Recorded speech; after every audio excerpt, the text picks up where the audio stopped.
Posibleng muling magsama sina LeBron James at D'Angelo Russell, ngunit sa pagkakataong ito hindi na sa Los Angeles Lakers kundi sa Philadelphia 76ers.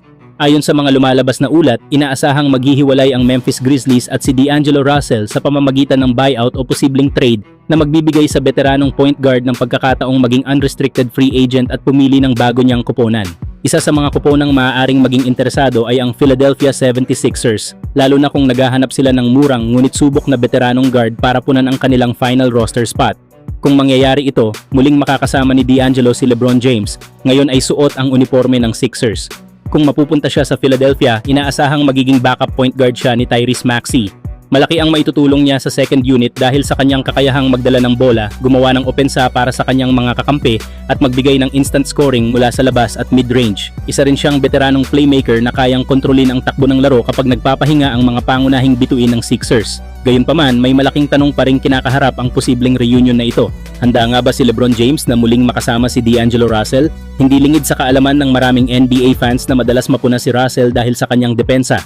Sa playoffs, ilang beses na ring naging usapin ang kanyang kakulangan sa defensive consistency. Kung ang target ng Philadelphia ay manalo ng NBA championship, maaaring maging hamon ang pagkakaroon ng isang guard na maaaring puntiryahin ng kalaban sa depensa.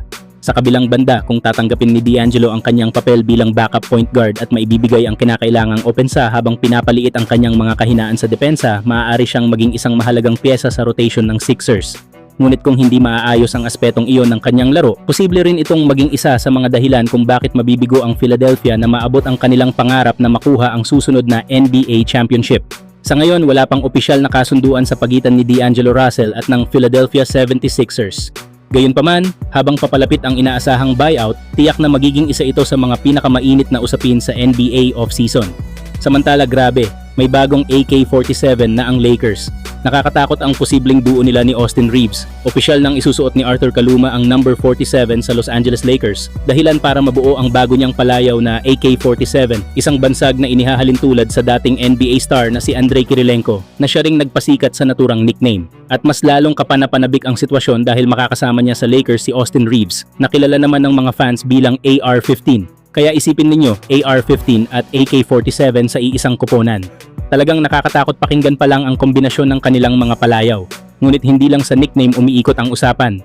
Marami ang naniniwala na pangmatindihan din ang magiging laro ni Arthur Kaluma sa NBA. Sa katunayan, nagpakitang gilas siya sa NBA Summer League kung saan nagtala siya ng humigit kumulang 13.8 points, 7.7 rebounds, 2 assists at 1.3 steals kada laro, habang ipinakita rin ang kanyang lakas sa depensa, rebounding at kakayahang tumira mula sa labas.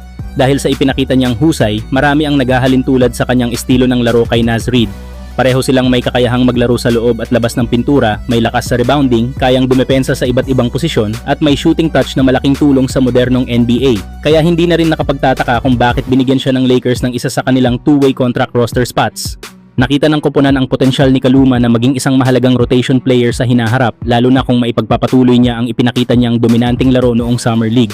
Habang unti-unting binubuo ng Lakers ang kanilang roster para sa bagong season, isa si Arthur Kaluma sa mga batang manlalarong dapat bantayan. Kung may pagpapatuloy niya ang kanyang development, posible siyang maging isa sa mga pinakamagandang sleeper pickups ng koponan. Kayo mga idol, ano sa tingin ninyo? Magiging susunod kaya si Arthur Kaluma na sorpresa ng Lakers? At gaano kalakas ang tambalan ng AR-15 at AK-47 sa darating na season?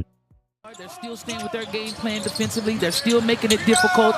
And of course, if they continue to do this and play like this and shoot the ball like they're shooting, Close, they'll take a look. But if it counts, it's a two-point. Richard. EK couldn't hang on.